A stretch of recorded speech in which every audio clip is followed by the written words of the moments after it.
Romualdez nilaglag ng Kong? Aba.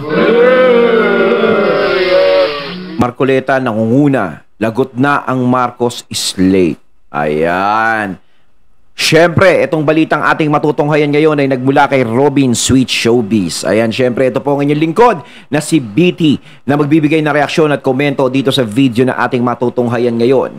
Kaya wag na natin pagtagalin at sabay-sabay na nating panoorin ang laman ng video na hatid sa atin ni Robin Sweet Showbiz at bibigyan natin ng reaksyon ang balitang ito. Pasok! Maging ang mga mayor ay nagsalita na sa pagpapahinto ng pamamigay ng ayuda o cash assistance. Na tila kapag hindi ka kaalyado ay iipitin ka. Matapang na nagsalita ang mayor na ito at itinuro ang nakakataas sa DSWD. Sino nga ba ang humahawak ng pera ngayon na Pilipinas?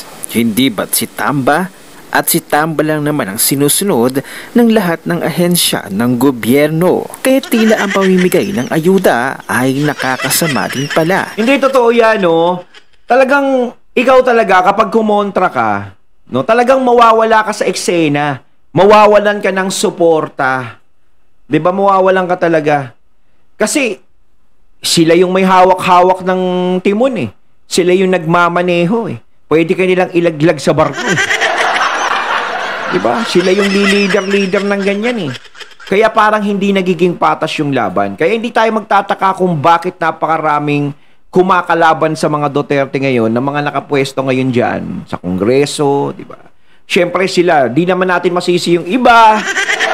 Hindi naman masama yung sabihin natin na nagiging practical lang sila sa buhay nila.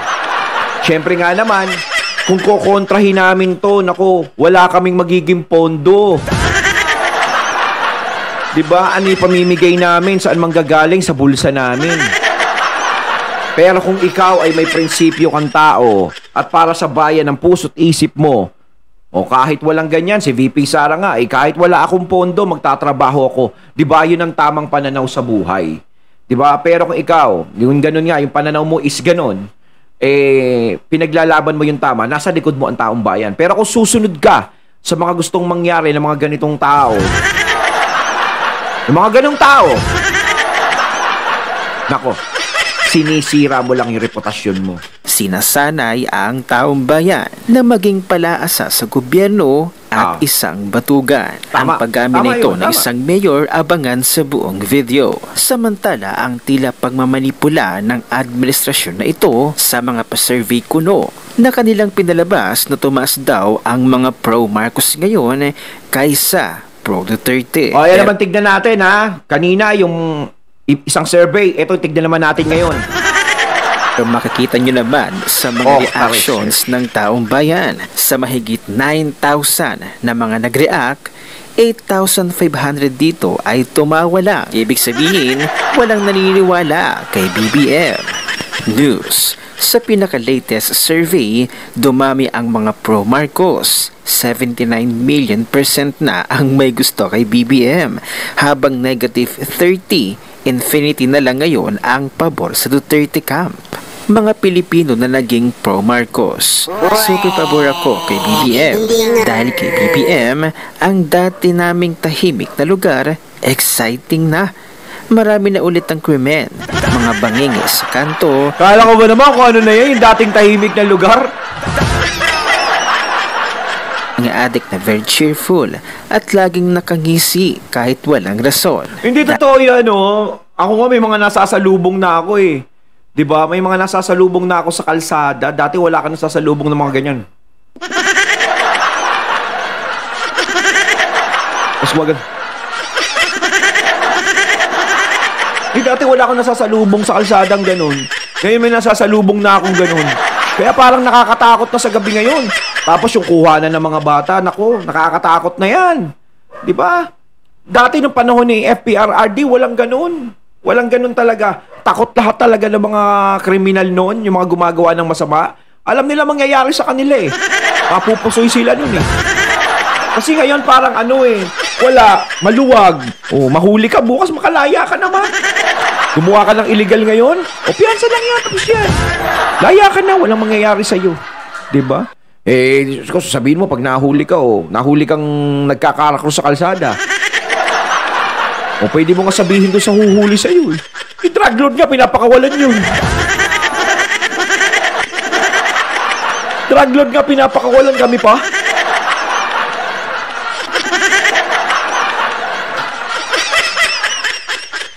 Dahil din kay BBM, yung nanay ko na dating bored, may hobby na. Nakita na siya sa mga billboard. Naubos na nga lang ang life savings niya sa online gaming. Pero thank you BBM, may excitement na ang nanay ko. Dahil kay BBM, diet kaming buong pamilya sa suggested 64 pesos a day per person meal budget. Small na lang kami. 64 pesos a day na yan. Ano ulam mo?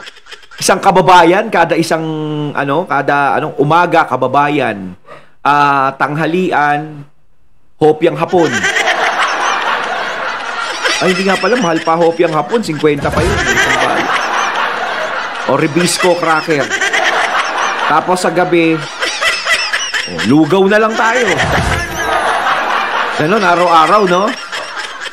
Dahil large kami dati, bumawas ang mga timbang namin. Siguro na rin dahil sa isa na lang din ang kidney namin.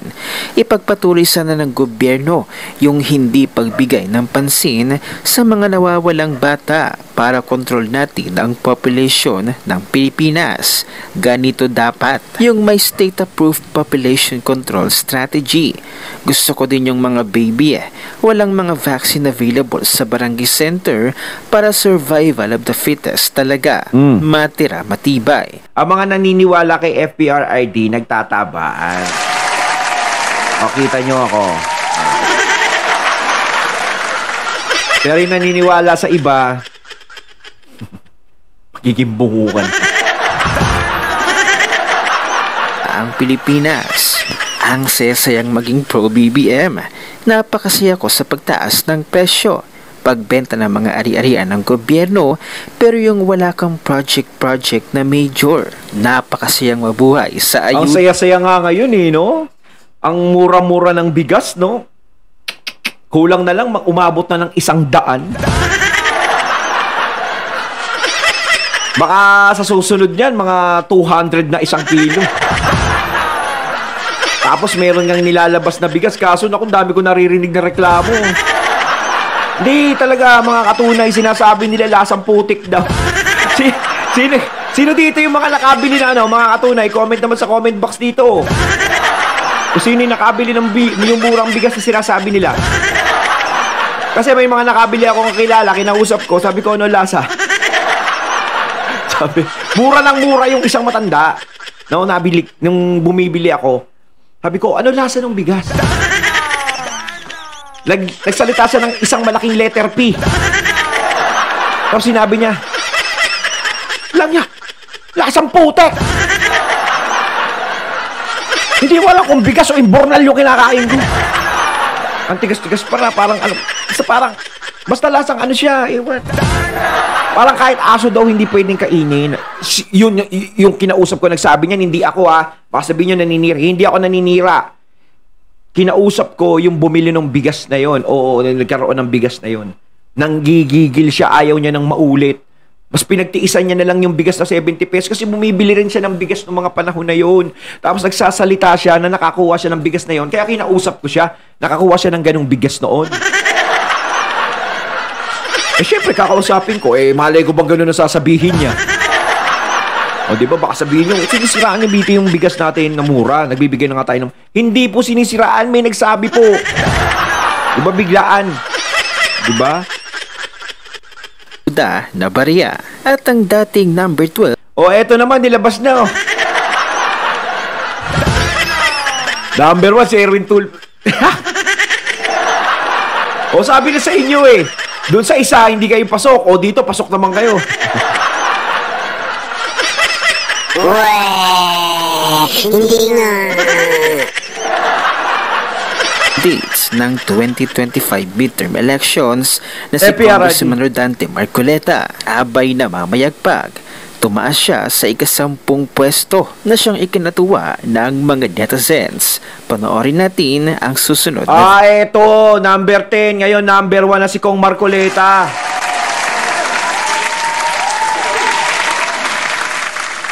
Ba't dalawa lang nakapasok? Number 5 si Bongo. Si Marcoleta, number 10. Tapos, eto naman, lahat ng senatorial ng kabila. Pasok. Ito yung sinasabi ko mga katunay na hindi ako naniniwala sa survey na to. Napakalabong hindi makapasok ni Senator Bato sa line-up na yan. Napakalabo pa sa tubig kanal.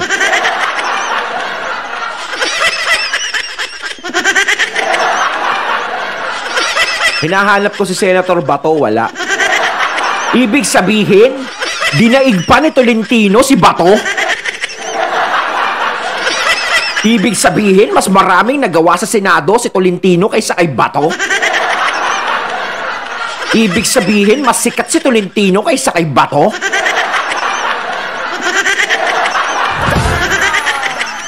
Yun na lang itutumbas ko si Tolentino tsaka si Bato. Mas popular ba si Tolentino kay Bato? Mga katunay, parang pinaglololo ko na tayo na itong survey na to. Salamat, pinasok niya si Bongo, tsaka si Kong Marcoleta. Pero ako hindi ako naniniwala dito sa survey na to. Ilabas niyo yung tunay na survey. Kapag wala si Bato sa survey, okay na sana yung nilabas niyo. Baka pwede pa tayo maniwala kahit konti. Kaso nga lang, wala si Bato, tapos Tolentino nakapasok. Di wow. Ba't pumalakpak na naman? Puro palakpak. Tatanggalin ko na yung palakpak dito sa effects ko. Hindi kasi nilagyan ko, siyempre, kailangan natin palakpakan yung mga senador na gusto natin, na nakakapasok. Pero, Bato, Tolentino, pagkumparahin mo? Tolentino? Huh? Video. Go, go, ayun, go! si Mr. Real Talker. Siyempre, supportahan natin. Yes, go, go, go! Number 10 na siya sa survey ng Tangere. May itataas pa yan, pero Diyos ko, sino ba tong mga taong to? Number 1, si Tulfo. Number 2, another Tulfo. Diyos ko, mga lods. Ay, nako naman, wag na tayong puro naman gan. Ay, si Senator Rapi. Di ba, mas maganda na lang kasi kay Sir Erwin tsaka kay Sir Ben Tulfo, no? Na mag-ano lang sila sa public service nila dun sa mga istasyon nila, sa mga ano, di ba? Sa television, sa radyo. Nakakatulong naman sila dun eh. Hindi na naman nila kailangan maging senador para makatulong. Di ba? Makakadagdag lang sa stress nyo yan. Yeah? Hayaan nyo na si Senator Rapi na lang doon. Isang Tulfo na lang. Number 4, Cayetano. Number 5, Bongo. Approve. Ha, number 6. Si Tito Sen, number 3. Ako talaga gusto ko talaga si Tito Sen. No, paulit-ulit ko sinasabi yan. Pinagmamalaki ko sinasabi yan. Pero, Tito Sen kasi, bakit naman sumama ka naman kasi?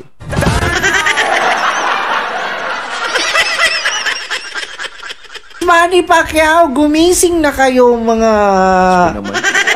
Alam nyo si Manny Pacquiao, kinukulit nyo pa kasi maging senador yan. Ipinapasok nyo pa ng ipinapasok, kaya kita nyo hindi nyo na knock-out yung mga kalaban niya sa boxing. Diba? Gumising na tayo mga Pilipino. Manny Pacquiao! Hey! Ping Lacson, pwede pa kasi sa akin naman pwede naman si Ping Lacson, kaso nga lang medyo nag-aalangan ako ng konti. Nag-aalangan kasi ako. 'Di ba? Kaya para sa akin medyo rent na daw siya eh. Abi. Binay. Hi! Si Benhor! Mga Lord, wag natin to isali si Benhor. Diyos ko, Lord. Ginamit lang ang pagiging DILG niya. Tatakbo pa. Malakas sa bayang karerista siguro yan. Kaya nakapasok ng number 9. Madami kasi nagkakarera eh. Sa Senado, Diyos ko. Marcoleta ay number 1 to. Number 1 to. My God, mga Lods, Lito Lapid. Ha? Ano bang ginawa ni Lito Lapid sa Senado? Lumipad. Tumambling. Diba? Ang tagal-tagal na nilito lapid sa Senado, wala akong nababalitaan, wala akong nagawa.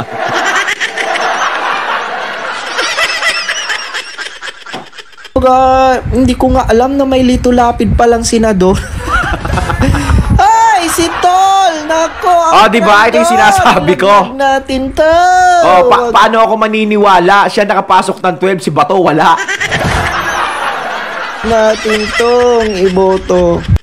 Alam niyo mga Lodi Cakes, no, buong pwersa tayo, sanib pwersa tayo. Dapat yung mga mananalo sa senatorial candidates talaga ay Team Duterte, 'di ba? Or sumusuporta sa mga Duterte at naniniwala sa Duterte leadership. Yes. Kasi sa totoo lang mga Lods, 'di ba? Walang kwenta ang pinaglalaban natin kung ang papasok pa rin ng mga senador is senador ng administrasyon na to. Ayan nga yung sinasabi ko eh.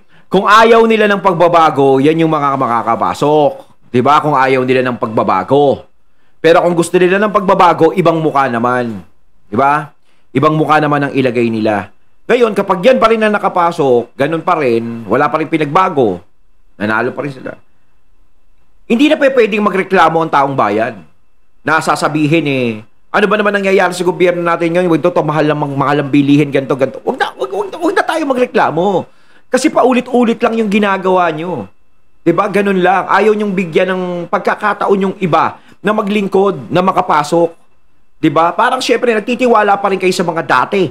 Tapos biglang magrereklamo na ganito ang nangyayari ngayon. 'Di ba? Kaya pag yan ang nakapasok, wala na, tahimik na. Sarado na. Ako mag-iiba na ako ng content. Hindi pa rin mawawala yung suporta ko sa mga taong sinusuportahan ko. 'Di ba? Pero madidismaya ako, 'di ba? Parang nakakadismaya. Kaya tayo nagganto Isa tayo sa nakikisimpatya sa mga Duterte dahil kung ano ang pinaglalaban ng mga Duterte is pinaglalaban natin. Pinaglalaban ko. Yung karapatan ng taong bayan is dinadaing natin dito. 'Di ba? Pinaglalaban natin. Gusto nating mapansin. Tapos ganun, yun ang mananalo. Di parang wala rin yung mga dinadak-dak-dak-dak na natin dito. Diba? Mas matatabunan ang korupsyon at mas gagawin nila ang mga gusto nilang gawin. Kaya it's about time na talagang sa 2025, Team Duterte at mga senador ni Tatay Digong ang iboto natin. Doon pa lang sa 2025, simulan nyo na mga katunay. Kasi pagdating ng 2028, dyan na. Yung pinakatunay na laban na kailangan handa na lahat. Diba? Unfortunately, Secretary, after the filing of my candidacy for mayor last Tuesday, October 8, the following day, Wednesday afternoon, I received a call from DSWD telling me na hindi na matutuloy yung payout. Sabi ko, bakit? Ano nangyari? Sir, pinahinto sa taas. Sabi ko, bakit? Hindi pwede Madalas kasi... naman nangyayari yan sa amin lahat Yes. Sabi ko, if that would be the thing, sabi ko nga, dapat give me a written letter. At least I can show that to the people na pinahinto sa taas. Tama. But the point of view there, walang written letter. And even the regional director nag-text sa akin. Sabi niya, sir, Di ba kinokontra mo, sir? Di ba? Alam mo naman, pag may mga kontra, talagang ihinto talaga nila yan. Kung maipit. So sabi ko, I cannot stop the payout not unless you'll give me a written letter. Wala pong galing black and white from the SWD. That's my basically point of view. And until now, I met the regional director last Friday. Sinabi ko, ano nangyari? Sabi niya, wala talaga. Sabi ko, please come here, nandito sa payout. Pumunta kayo dito. Wala naman pumunta. So, pumunta yung staff niya, pero hindi pumunta si RD. But pumunta doon, sinabi lang sa amin, stop yung payout. Ganun lang. Yan. Wala man lang pinasabi, no? Parang unfair naman yung ganun. Stop mo yan, syempre, tuloy-tuloy yung payout nun. Tapos biglang mapuputol. Nako, dapat nagpapasabi. Mukhang siguro na bad trip yung nagbibigay. Sigurado yun. Kita mo kung sino talaga may control ng ball game na pag sinabi niyang tama na, tama na. Parang siya na yung batas ngayon eh. Yan yung naging problema kay PBB. Diba? Parang hindi na siya talaga yung ano eh, hindi na siya yung nakikita nating presidente, parang iba na yung naghahandle. Ayuda pa. No? Ayuda pa more. Ayuda pa more. Ha? Yun siyang nagsasalita, yun ata yung lumuhod, 'di ba? At nakiusap sa DSWD na ituloy yung pamimigay ng ayuda or cash lumuhod assistance. Pa yun? Na which is pinahinto daw sa taas. Nako. Oh, 'di ba? Yan ang nangyayari kapag sinasanay nyo ang tao sa ayuda-ayuda nyo. Tama. Ha? Tama No, yung tama si Mr. Real Talker. Na kapag ganyan ang ginagawa nyo, sinasanay nyo ang tao sa ayuda, wala. Mawiwili lang yung mga yun. Hindi na matututo silang maghanap buhay, hindi na matututong dumiskarte. Hindi na matututo yun. Mas maganda kung binibigyan natin sila ng pagkakataon na kumilos. Total naman, pwede namang dumiskarte sa mga panahon ngayon. Pwedeng maghanap buhay. 'Di ba? Wala namang pandemic. Wala namang kahit na anong kalamidad na matitindi. Na salamat naman sa Diyos at walang dumarating. 'Di ba? Dapat is hindi nyo na lang sinasayang yung pera dyan sa ayuda-ayuda na yan. Alam natin maraming tao ang nangangailangan ng ayuda. 'Di ba? Maraming tao. Pero bakit hindi nyo na lang sila bigyan ng mga sapat na trabaho? Mag-open kayo ng mga trabaho na pwede nilang mapasukan. At bigyan ng maayos na sweldo. Dahil kung bibigyan lang natin ng bibigyan, kung bibigyan natin, kala mo nagbibigay ako ng ayuda. Hindi, kung bibigyan nyo lang ng bibigyan ng ayuda, wala. Magiging wantamad ang Pilipinas. 'Di ba? Gumaya kayo sa ibang bansa na kailangan may trabaho ang mga tao. 'Di ba? Kapag maraming trabaho kayong ibinigay, mas lalakas ang ano natin, ang ekonomiya natin. 'Di ba? Kaso ginagawa nyong batugan yung mga tao. Ginagawa nyong tamad na gusto nyo nakasahod lang ng nakasahod. Hindi pa pwedeng ganun. Which is, 'di ba? Nagiging batugan yung ibang mga Pilipino. Yes. So, napakapangit na Tama. ganyang estilo sa totoo lang. Nagiging unfair yun sa mga tao na talagang nagsisikap sa buhay at dumidiskarte sa buhay. Nagiging unfair sa kanila yun. No?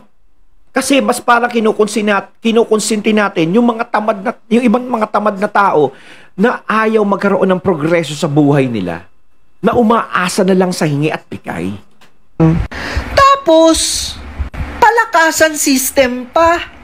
I think yung nagsasalita, mayor ata yun, di ba? I think hindi ata yun kaalyado doon na lugar eh. Di ba? Kaya parang siguro inipit Oo. or kinunsyabo. Oo, Wala kaya pala. ang daming sumisip-sip ngayon kay kay Tambul.